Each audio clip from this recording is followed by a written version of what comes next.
आज का प्रातः क्लास है 3 जनवरी 1969।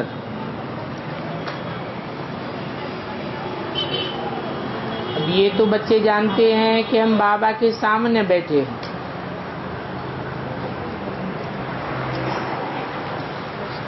बाबा भी जानते हैं बच्चे हमारे सामने बैठे हैं। और ये तुम जानते हो बाप हमको शिक्षा देते हैं,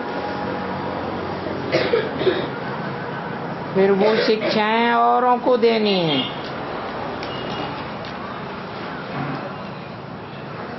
उसमें भी पहले पहले तो बाप का ही परिचय देना है, क्योंकि सभी बाप को और बाप की शिक्षाओं को भूले हुए। अभी जो बाप पढ़ाते हैं वो पढ़ाई फिर 5-4 वर्ष के बाद मिलेगी, और तुम्हारे सिवाय ये ज्ञान किसी को नहीं है।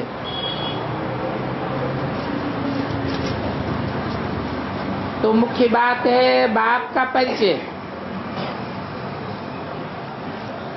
फिर ये भी समझाना है हम भाई भाई हैं। सारी दुनिया की जो भी आत्माएं हैं सभी आपस में भाई भाई, और सभी अपना मिला हुआ पार्ट शरीर के द्वारा बजाए गए। अभी तो बाप आए हैं नई दुनिया में ले जाने के लिए। उस नई दुनिया को स्वर्ग कहा जाता है, परंतु अभी हम सब पतित बने हुए हैं।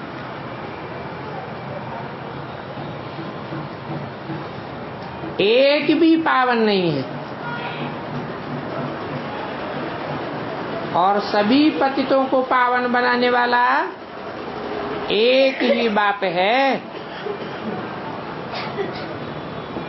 ये है ही पतित विकारी भ्रष्टाचारी रावण की दुनिया।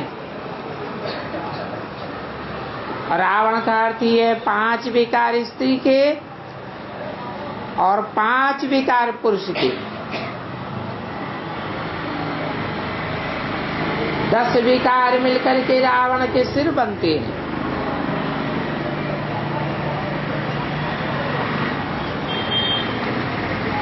बाबा तो बहुत सी सहजरी समझाते हैं, और तुम भी ऐसे समझा सकते हो।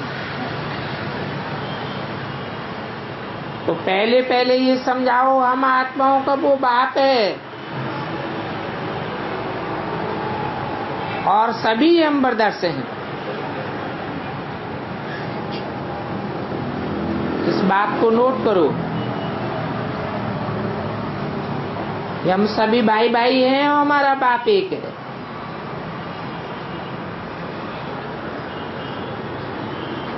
हम सभी आत्माओं का वो परमात्मा है, जिनको फादर कहा जाता है। ये बात पक्की पक्की बुद्धि में बिठाओ, तो जो बुद्धि में सर्वव्यापी की कीचड़ पट्टी भरी हुई है वो निकल जाएगी।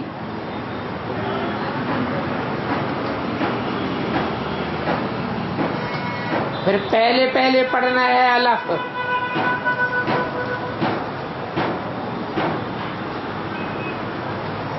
बोलो,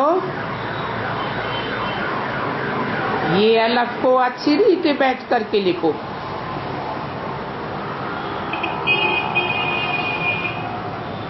आगे तो सर्वव्यापी कहते थे, अभी समझता हूं सर्वव्यापी नहीं है। हम सभी भाई भाई हैं।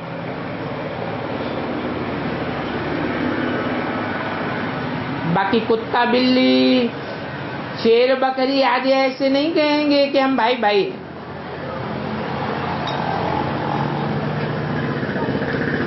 मनुष्यों की आत्मा ही कहती है गॉडफादर, परमपिता, अल्लाह।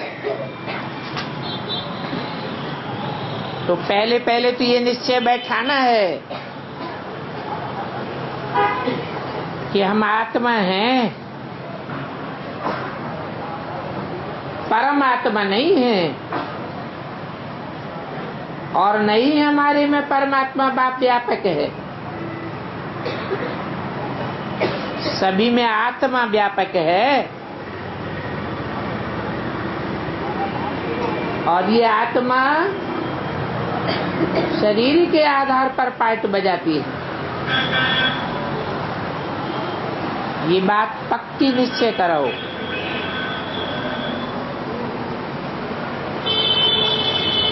वो बाप सृष्टि के आदि मध्य अंत का ज्ञान भी सुनाते हैं।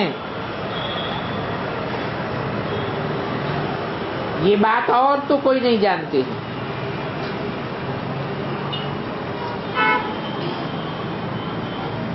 वो बाप ही टीचर के रूप में नॉलेज देते हैं। टीचर बन करके बैठ समझाते हैं, और वो समझाने की बात भी लाखों वर्ष की नहीं है। ये 5000 वर्ष का चक्र है, अनादि बनाया हुआ। यूं कहें कि बना बनाया है। और वो कैसे बना बनाया है वो भी जानना पड़े। अभी सतयुग, त्रेता, द्वापर, कलयुग पास्ट हुआ। इस बात को नोट करो। सतयुग त्रेता को कहा जाता है स्वर्ग, और त्रेता है स्वयं ही स्वर्ग। वहां देवताओं का राज्य चलता था। सतयुग है 16 कला, त्रेता है 14 कला। इस तरह आस्ते आस्ते कलाएं कम होती जाती है। जब कलाएं कम होंगी तो उस दुनिया की जगह तो जरूर कम होती जाएगी।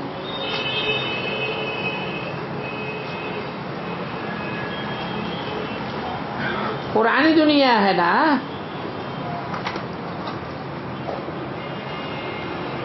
बाकी सतयुग का प्रभाव बहुत भारी है।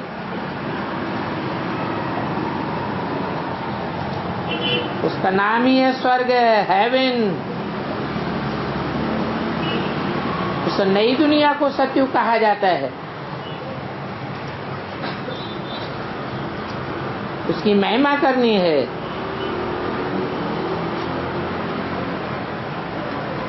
नई दुनिया में एक ही आज सनातन देवी देवता धर्म था। तो पहले पहले बाप का परिचय, फिर चक्र का परिचय दिया जाता है। चित्र भी तुम्हारे पास निश्चय बैठाने के लिए हैं, तो ये निश्चय जरूर कराना है। ये चक्र सदा काल फिरता रहता है।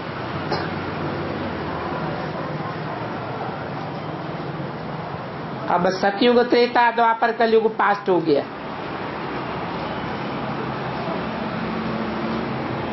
सतयुग में लक्ष्मी नारायण का राज्य था, त्रेता में राम सीता का। उसे कहेंगे आधा कल्प।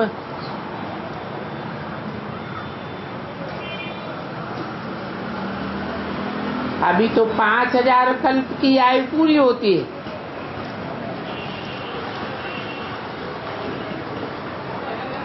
सूर्यवंशियों, चंद्रवंशियों को बुद्धि में बैठाना पड़े।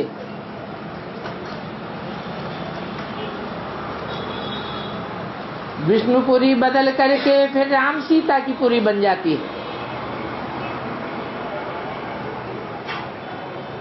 राम सीता की भी डायनेस्टी चलती है। ऐसे करते 2 युग पास्ट हो जाते। फिर बाद में आता है द्वापर में रावण राज्य।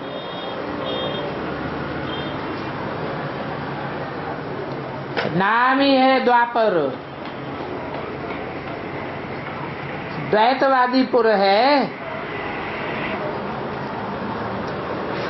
वहां देवताएं वाम मार्ग में चली जाती हैं, उल्टे रास्ते में जाने से विकारों की सिस्टम बन जाती है। बाकी सत्युग त्रेता में तो सभी निर्विकारी रहते। वह ही एक आदि सनातन देवी देवता धर्म, दूसरा धर्म तो कोई होता नहीं है, तो उसे कहते हैं अद्वैत। और द्वापर में है द्वैत।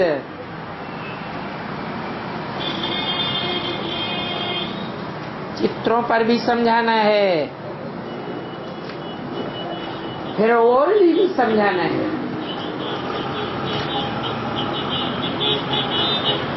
बाप आकर के हमको ऐसे समझाते हैं, और बाप का परिचय बाप के सिवाय कोई दे ही नहीं सकता। वो खुद ही आकर के अपना परिचय देते। खुद कहते हैं मैं आता हूं पतितों को पावन बनाने के लिए।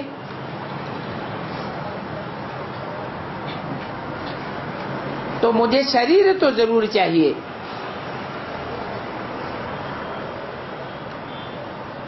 नहीं तो फिर बात कैसे करूंगा, अपना परिचय भी कैसे दूंगा। मैं चैतन्य हूं, सत्य हूं।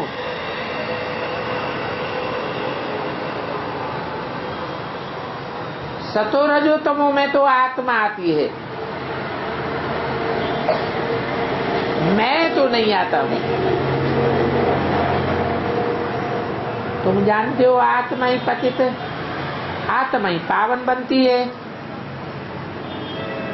इसलिए कहा जाता है पतित आत्मा, पावन आत्मा, महात्मा। इस तरह आत्मा में ही सभी प्रकार के संस्कार, पास्ट के कर्म अथवा विकर्म के रूप में संस्कार आत्मा लेकर के आती है। बाकी सत्युग में तो विकर्म होता ही नहीं। वहां कर्म करते हैं, पाठ बजाते हैं, परंतु आत्म की स्थिति में रहने के कारण कर्म सब विकर्म नहीं बनते, अकर्म हो जाते।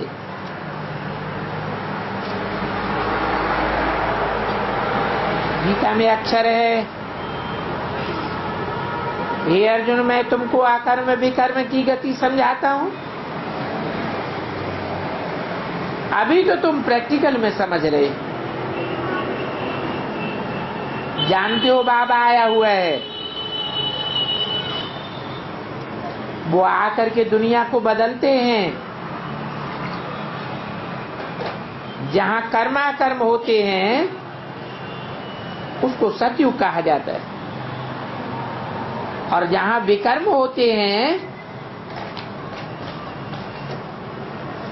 सुकर्म बनते ही नहीं, सारे कर्म विकर्म बन जाते हैं, उसे कलयुग कहा जाता है। 69 की वाणी का दूसरा पेज। अभी तुम संगम पर हो,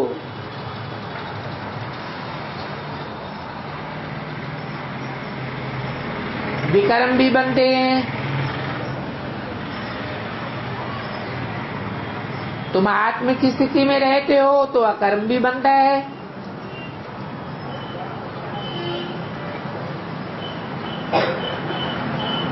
सुकर्म भी बनाते हो।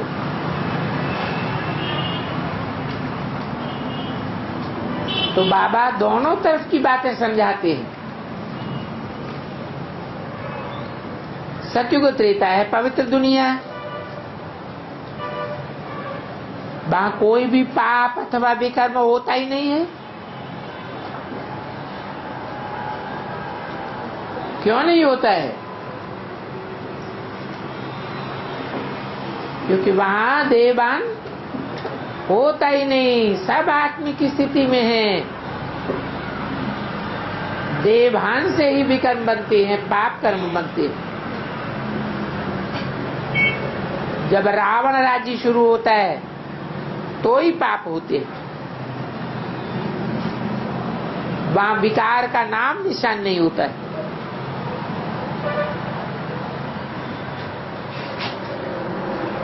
वहां पाप बनते नहीं। इसलिए सत्य युग कहा जाता है। चित्र तो तुम्हारे सामने है, राम राज्य और रावण राज्य कहते हैं। तो बात समझाते हैं, ये पढ़ाई है। इस पढ़ाई को बाप के सिवाय और कोई नहीं जानता है। शास्त्रों में तो बड़े बड़े गपोड़े लगाए दिए। तो ये बात भी अच्छी रीति नोट करो और याद करो।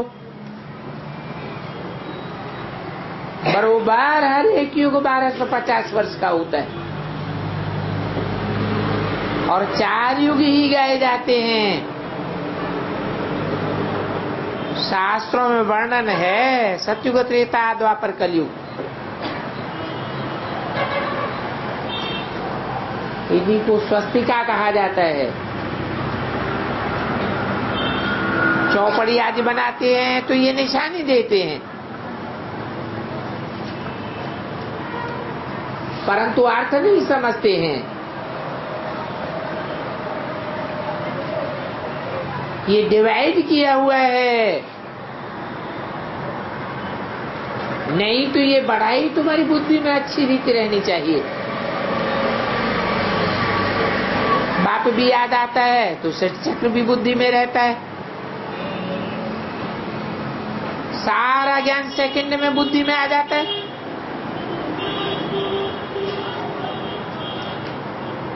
उस ज्ञान को वर्णन करने में तो देर ही नहीं लगती।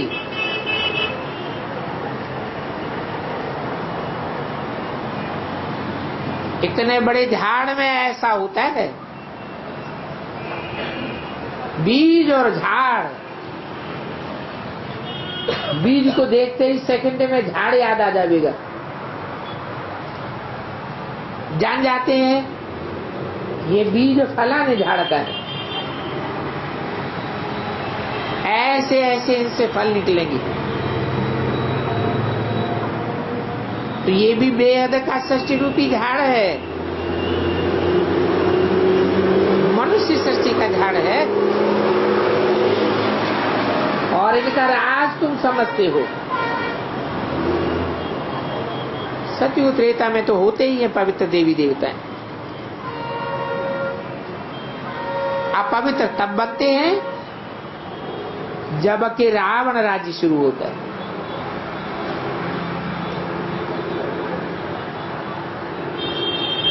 तुमको सारा समझाया हुआ है कि आधा कल्प किन की डायनेस्टी चलती है।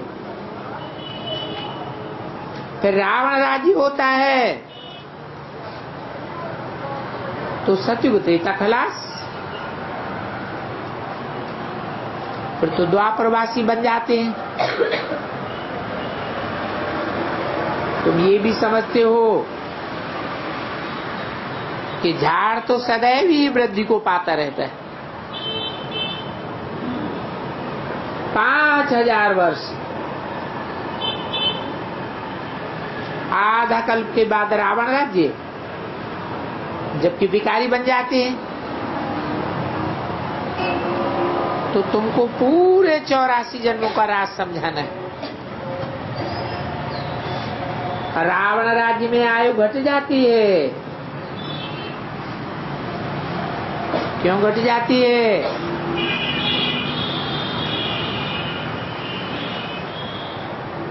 राम राज्य में आयु क्यों बढ़ जाती है?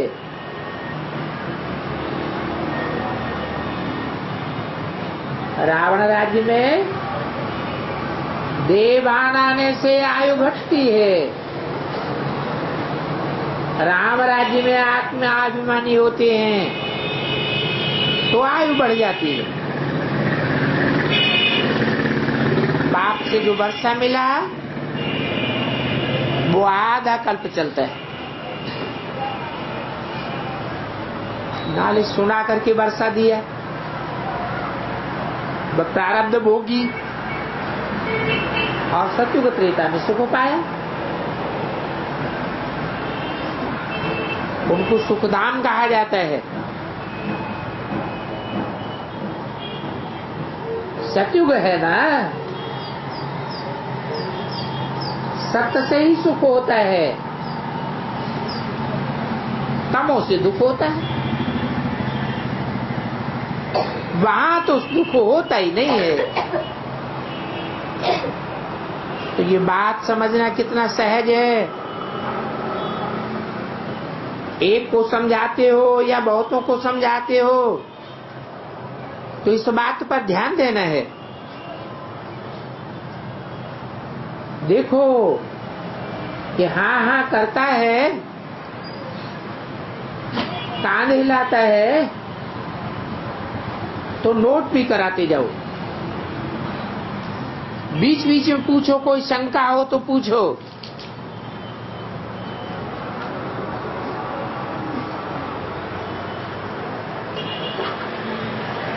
शंका नहीं रहनी चाहिए।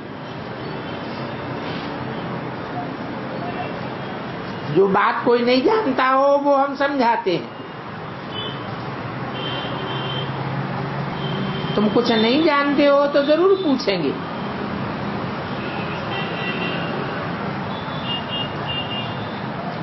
नहीं तो पूछेंगे क्या? बेसमझ तो कुछ भी नहीं पूछ सकते। जो समझाते हैं जरूर समझे हुए। बेसमझों को ही समझाना होता है। अब तुम समझ सकते हो कि बाबा से हम क्या पूछ सकते हैं। बाबा तो इस सारे झाड़ की बेहद की नाली जानते हैं और ये नॉलेज भी तुम अभी समझते हो। बाप ने समझाया है कि तुम 84 के चक्र में कैसे कैसे आते हो। तो वो बातें फिर अच्छी रीति नोट करो और विचार सागर मंथन करना है। जैसे क्लास में टीचर निबंध देते हैं, फिर घर में जाकर के उसको रिवाइज करते हैं, फिर क्लास में आते हैं तो फिर बताते हैं। तो तुम भी ये नॉलेज दूसरों को देते हो, फिर देखो कि वो क्या लिखता है। बीच बीच में पूछते भी रहो। बोलो, एक एक बात अच्छी रीति सब समझी।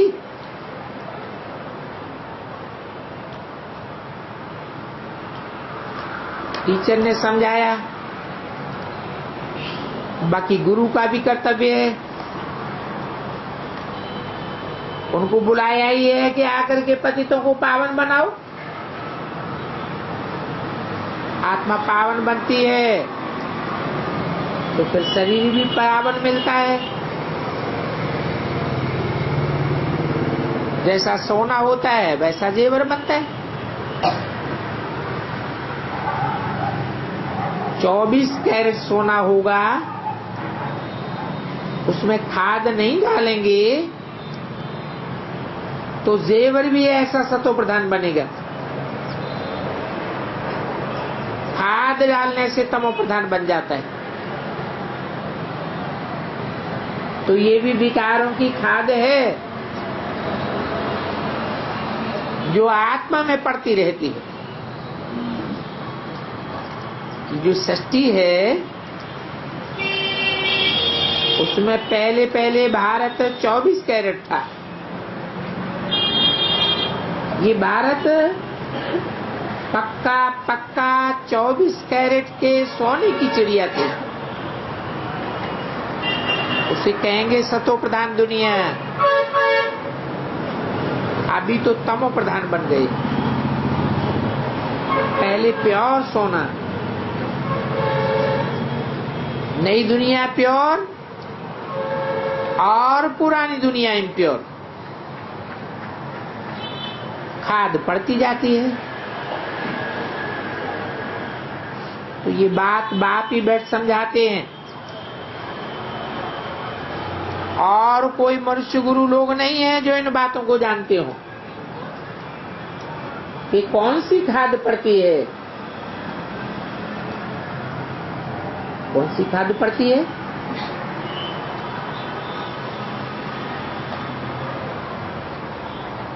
त्रेता में पड़ती है चांदी की खाद,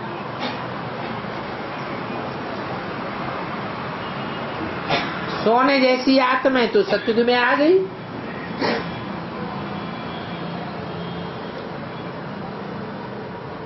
द्वापर में है तांबे की खाद,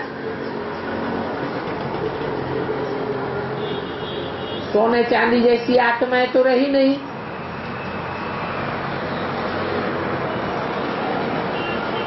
ताम्रयुग बनाने वाली आत्माओं का इस दुनिया में समावेश हो जाता है।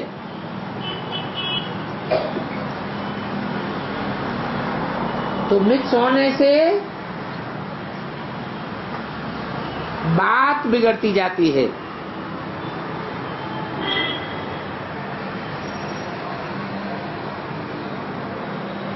कलयुग में लोहे की खाद, लोहे जैसी तामसी आत्माएं ढेर की ढेर आ जाती। उनके संग के रंग से देवताएं भी तमो प्रधान बन जाते।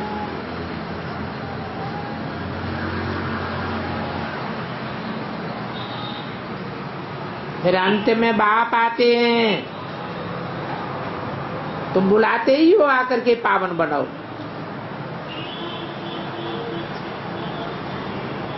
तो सदगुरु का ये काम है। वानप्रस्थ अवस्था में मनुष्य गुरु करते हैं, और वाणी से परे अवस्था तो है ही इनकॉर्पोरियल। वहां वाणी का गम नहीं है, वाणी होती ही नहीं। वहां सब आत्माएं महानता की स्टेज में रहती है। ये दुनिया है कॉर्पोरियल वर्ल्ड। अभी संगम में दोनों का मेल होता है। वाइन कॉर्पोरियल दुनिया में तो शरीर ही नहीं, तो वहां कोई कर्तव्य या कर्म होता भी नहीं है। तुम जानते हो बाप में तो सारी नॉलेज है, और वो नॉलेज भी ड्रामा प्लान अनुसार है।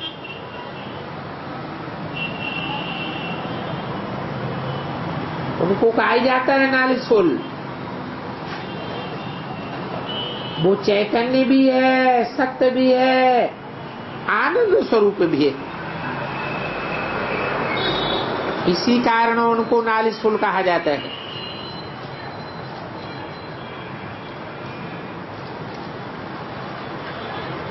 उसमें जरूर सृष्टि रूपी झाड़ की नॉलेज होगी ना, तो वो ही नॉलेज समझाते हैं। बुलाते भी हैं आकर के हमको पति से पावन बनाओ। हे पतित पावन नॉलेजफुल बाबा,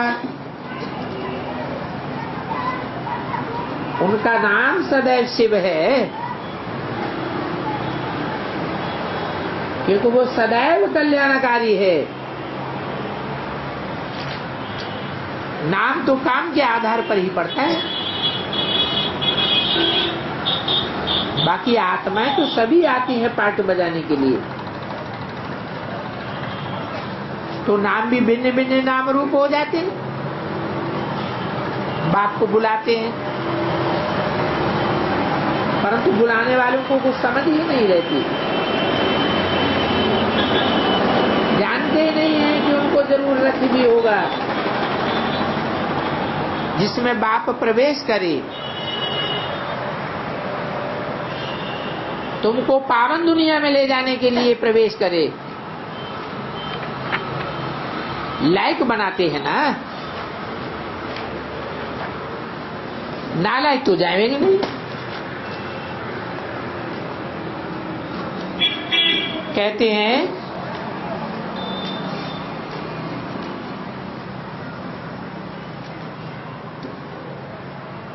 बाप समझाते हैं, मीठे मीठे बच्चों, मैं उनके तन में आता हूं जो अभी बहुत बहुत जन्मों के अंत में है।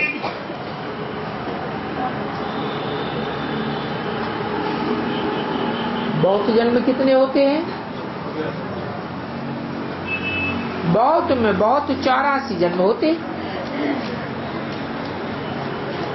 तो ये पूरे 84 जन्म लेते हैं।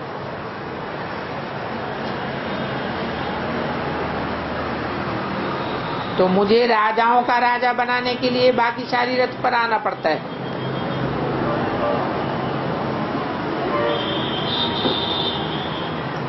पहले नंबर में तो श्री कृष्ण, वो नई दुनिया का मालिक होता है।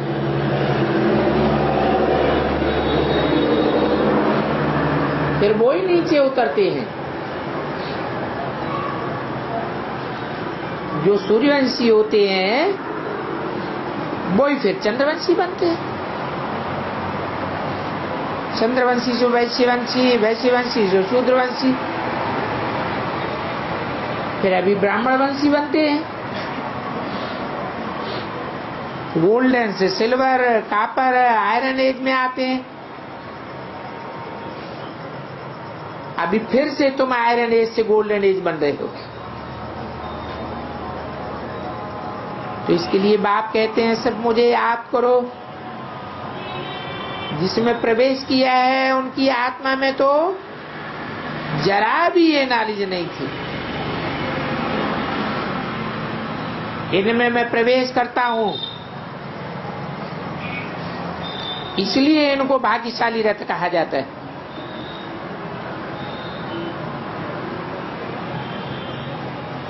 नहीं तो सभी से ऊंची ये लक्ष्मी नारायण है। तो मुझे लक्ष्मी नारायण में प्रवेश करना चाहिए, परंतु लक्ष्मी नारायण तो पावन है, मैं पावन में प्रवेश ही नहीं करता हूं। पतित में प्रवेश करता हूं, पतितों को पावन बनाने के लिए।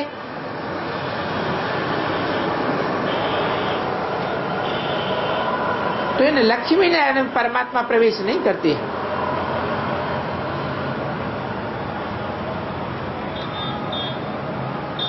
पतित में प्रवेश करते हैं दुर्भाग्यशाली को भाग्यशाली बनाने के लिए। रथ में आकर के पतितों को पावन बनाना है तो जरूर कलयुग तमो प्रधान होगा। खुद कहते हैं मैं बहुत जन्मों के अंत में आता हूं।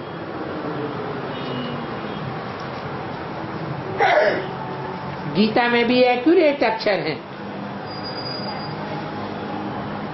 इसलिए गीता को सर्वशास्त्र में शिरोमणि कहा जाता है।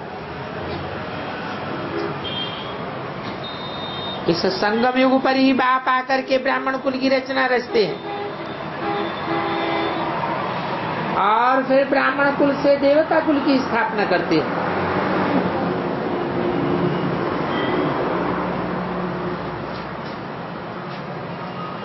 तो सभी का मालूम ही है। ब्राह्मण से देवता कैसे बनते हैं इस बात का कोई को भी पता नहीं। बहुत जन्मों के अंत में अर्थात संगम पर ही बाप आते हैं। बाप कहते हैं कि मैं इस मनुष्य सृष्टि रूपी झाड़ का बीज हूं।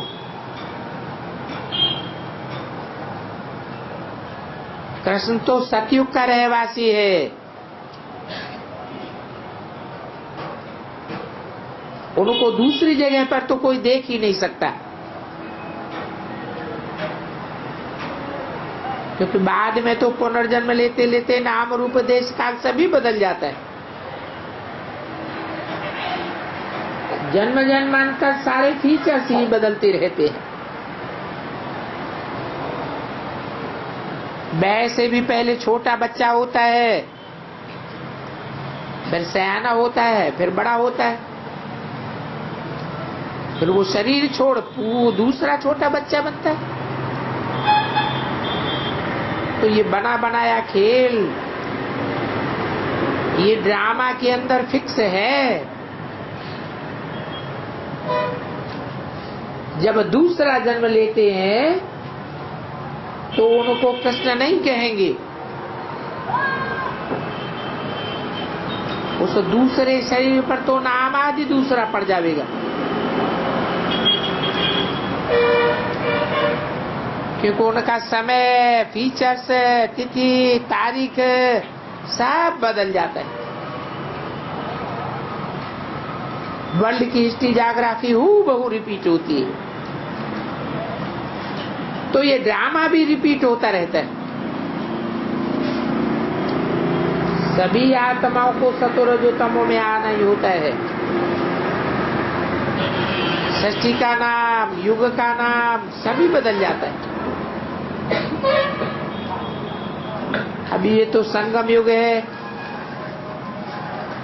मैं संगम युग पर ही आता हूं और इस सारी दुनिया की हिस्ट्री, ज्योग्राफी सत्य सत्य आकर तुमको बताता हूं। आदि से लेकर अंत तक और कोई जानता ही नहीं है। कोई नहीं जानता सतयुग की आयु कितनी थी। ये बात पता नहीं होने के कारण लाखों वर्ष कह देते। अभी तुम्हारी बुद्धि में तो आ गया,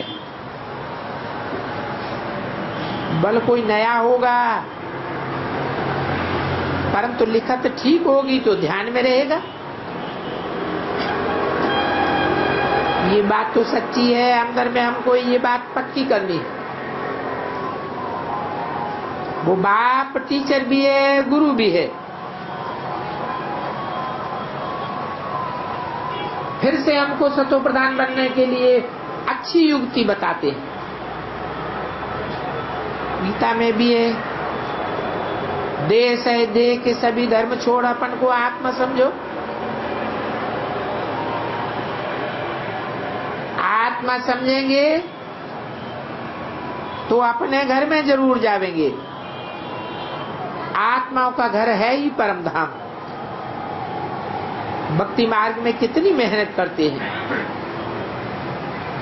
भगवान के पास जाने के लिए। अब भगवान का घर तो है ही मुक्ति धाम,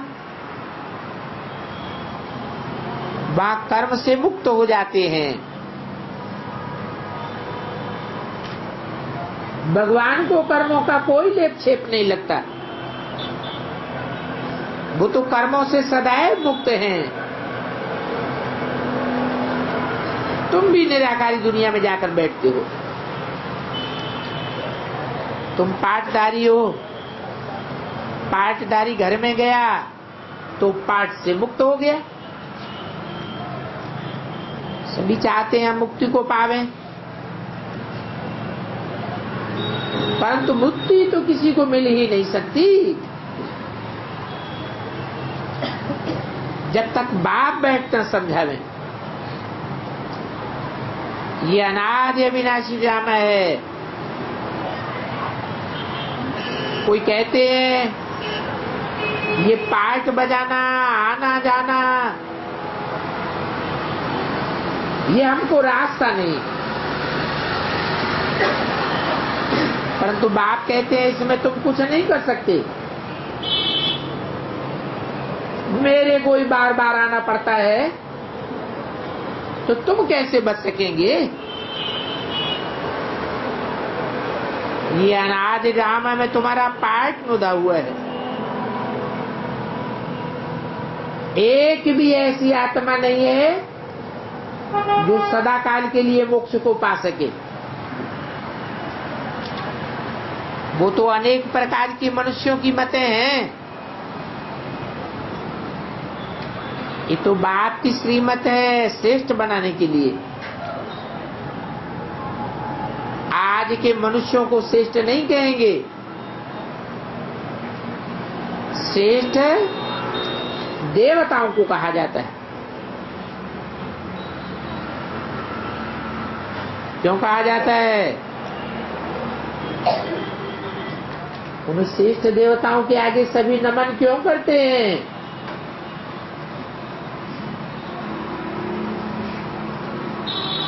नमन करते हैं तो जरूर श्रेष्ठ ठहरे, परंतु वो श्रेष्ठ क्यों कहे जाते हैं ये किसी को पता नहीं है तुम्हारे सिवाय। तुम तो समझते हो हमको भी 84 जन्म तो लेना ही है। तो देवता है, बैकुंठ का प्रिंस है, वो इस पतित दुनिया में कैसे आवेंगे? ना उन्होंने आकर के कोई गीता सुनाई, वो तो सिर्फ देवता थे, इसलिए असुर लोग उनको पूजते। देवताओं को देवताएं नहीं पूजते हैं। पूजने वालों में जरूर खामियां हैं, खराबियां हैं,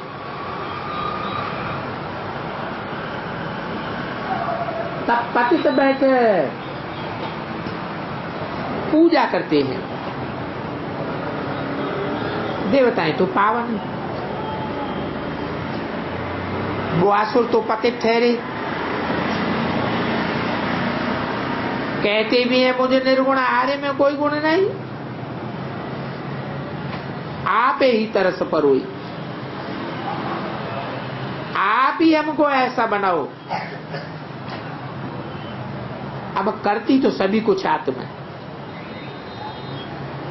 शिव के आगे जाकर कहेंगे हमको मुक्ति दो, क्योंकि वो तो कभी जीवन मुक्त अथवा जीवन बंध में आते ही नहीं है, तो उनको पुकारते हैं मुक्ति दो। जीवन मुक्ति भी वो ही देते हैं, तो या तो कहेंगे दोनों दो, परंतु मुक्ति क्या है, जीवन मुक्ति क्या है, ये अकल बिल्कुल नहीं है समझने का। मांगते भी रहते हैं, फिर कहते हैं टिक्कर बित्तर में। कच्छ अवतार, मत्स्य अवतार,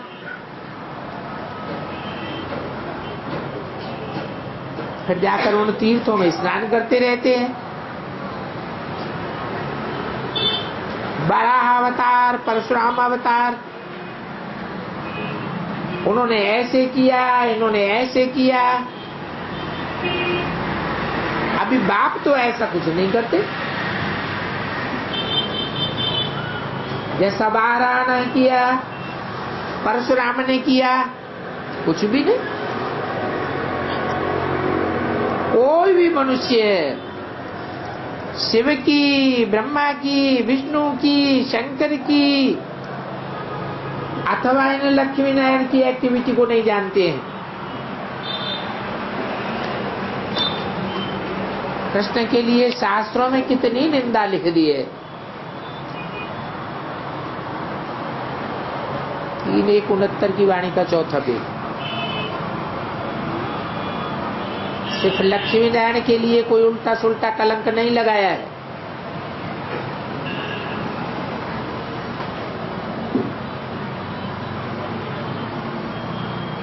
अब कृष्ण तो छोटा बच्चा, लक्ष्मी नारायण तो बड़े को कहा जाता है।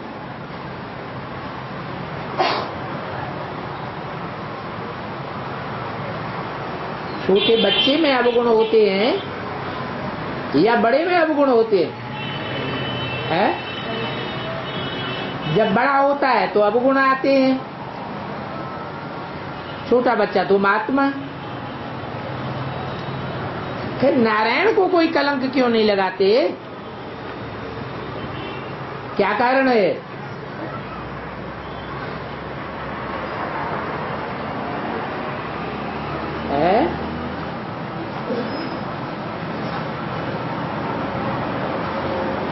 क्योंकि नारायण है ऊंचे से ऊंचे दुनिया का। कृष्ण तो बाद में आता है सतयुग में। नारायण रचयिता है, उनको नर नारायण कहा जाता है। नर से डायरेक्ट नारायण बनते।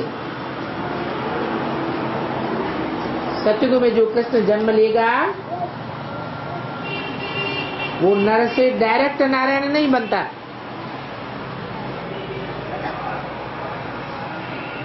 उनको पहले कृष्ण के प्रिंस के रूप में जन्म लेना पड़े।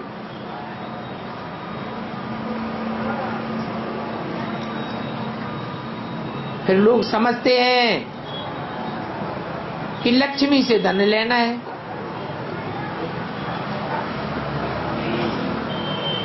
अब लक्ष्मी धन कहाँ से लावेगी? लक्ष्मी को तो जरूर नारायण से धन मिलेगा ना।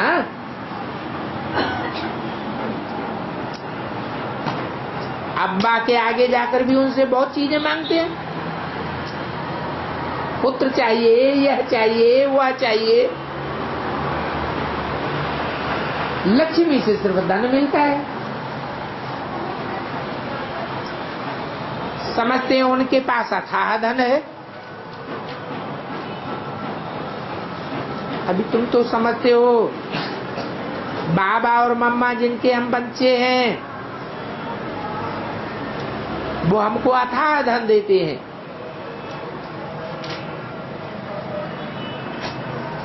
फिर वहां बीमारी आदि कुछ भी नहीं होगी। मनुष्य बेसमझी से मांगनी करते रहते हैं। अब बेसमझ हैं तो जरूर दुखी होंगे। फिर उनको अथाह दुख भोगना पड़ता है।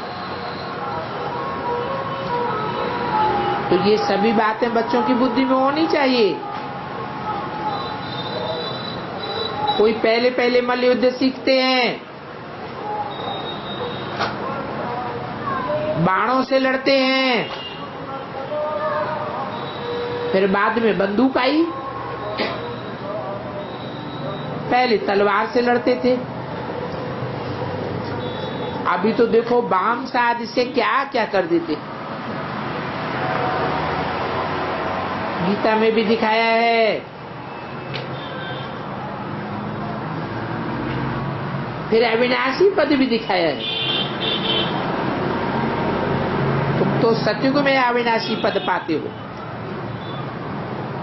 बाकी यहाँ तो देखो कितने दुख हैं। बेहद के बाप को न जानने के कारण आरफन बन पड़ते हैं।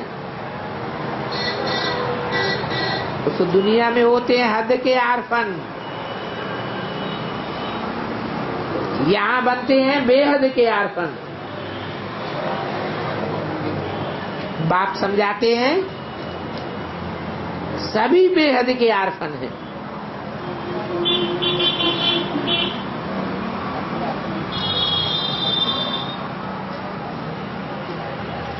वृद्धि को पा करके फिर बहुत आकर के इकट्ठे हो गए।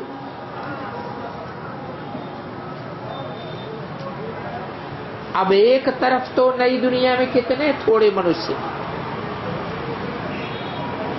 और दूसरी तरफ पुरानी दुनिया में कितने ढेर के ढेर। बाप आकर के नई दुनिया स्थापन करते हैं। अभी तो है ही पतित आत्माएं, पतित दुनिया है। ये तत्व आज सभी पतित हैं। पावन दुनिया सतयुग को कहा जाता है और पतित दुनिया झूठ खंड को कहा जाता है, कलयुग। बाकी ये तो जानते हो कि नया सुपुराना तो जरूर होता है। तो ये बुद्धि में सभी बातें हैं। पुरानी दुनिया का विनाश हो जाएगा, फिर हम नई दुनिया में ट्रांसफर हो जाएंगे। अभी तो हम टेम्पररी टाइम के लिए संगम युग पर खड़े हैं। पुरानी दुनिया से नई दुनिया बन रही है। सतयुग, त्रेता, फिर नीचे उतरते हैं। अभी तुमको नई दुनिया का भी पता है, तो तुम्हारी बुद्धि अभी जानी चाहिए नई दुनिया स्वर्ग में। उठते बैठते यही बुद्धि में बना रहे कि हम नई दुनिया के लिए पढ़ाई पढ़ रहे और बाप हमको पढ़ाते हैं। ये बात स्टूडेंट की बुद्धि में रहनी चाहिए, क्योंकि वो याद तो नंबरवार पुरुषार्थ हम साथ ही रहती है। एक जैसी याद सभी को तो रह नहीं सकती। बाप भी नंबरवार पुरुषार्थ हम सारी याद प्यार देते हैं। एक जैसा याद प्यार तो सभी को नहीं देते। अच्छा पढ़ने वाले को टीचर जरूर जास्ती याद करेगा, प्यार भी करेंगे। इस याद और प्यार में कितना फर्क पड़ जाता है। अभी बाप तो बच्चों को समझाते रहते हैं, फिर बच्चों को धारणा भी करनी है। एक बाप के सिवाय और कोई दूसरी तरफ बुद्धि न जावे। बाप को याद नहीं करेंगे तो फिर तुम्हारी जन्म जन्मांतर के पाप कैसे कटेंगे। अभी तो घड़ी घड़ी माया तुम्हारा बुद्धियों को तोड़ देती है। ये माया तुमको बहुत धोखा देती है। बाबा मिसाल देते हैं, भक्ति मार्ग में नारायण की पूजा करता था, लक्ष्मी को मुक्त कर दिया। फिर भी देखो बुद्धि तो इधर उधर जाती थी ना। एक नारायण को ही थोड़े ही याद करते थे।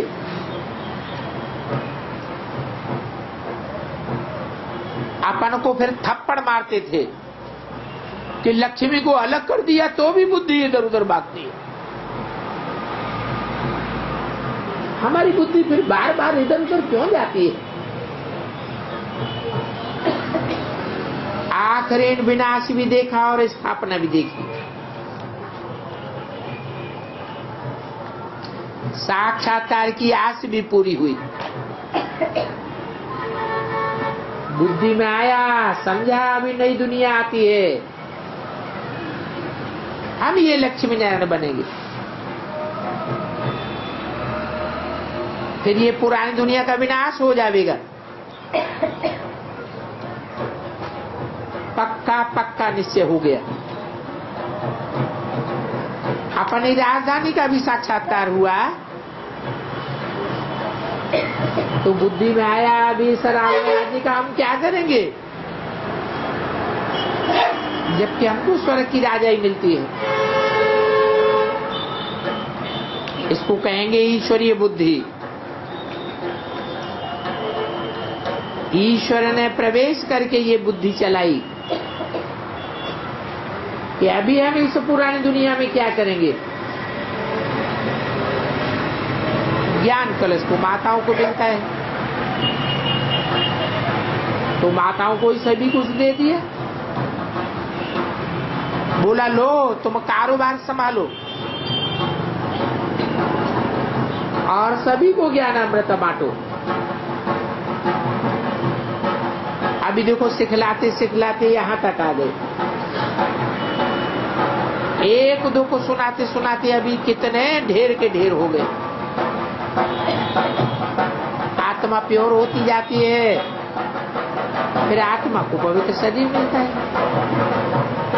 ये भी समझते हो? इन वांस से पुरानी दुनिया का विनाश हो जाएगा। ये बात समझते भी हैं, परंतु माया घड़ी घड़ी बुद्धि को हिलाई देती है। वास्तव में 7 दिन का कोर्स एक जगह बैठ करके लेना चाहिए।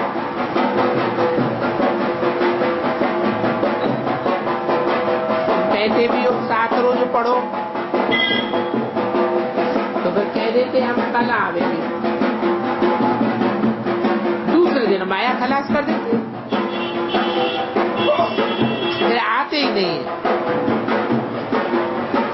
भगवान पढ़ाते हैं तो भगवान से नहीं आकर के पढ़ते, कह देते हैं जरूर आवेंगे, परंतु माया उनको बिल्कुल उड़ाई देती है, रेगुलर होने ही नहीं देती है। जिन्होंने कल पहले पुरुषार्थ किया है वो जरूर करेंगे, क्योंकि तुम जानते हो एक ईश्वर की हस्ती के सिवाय कोई दूसरी हस्ती नहीं है। पुरुषार्थ करते हो, बड़े बड़े म्यूजियम आदि बनाते हो कि लोग आवे तो समझावे। कल पहले समझा है वो समझे, विनाश भी होगा, स्थापना भी हो जाएगी। आत्मा पढ़ करके फर्स्ट क्लास शरीर लेगी, तुम्हारी तो ये है बाप।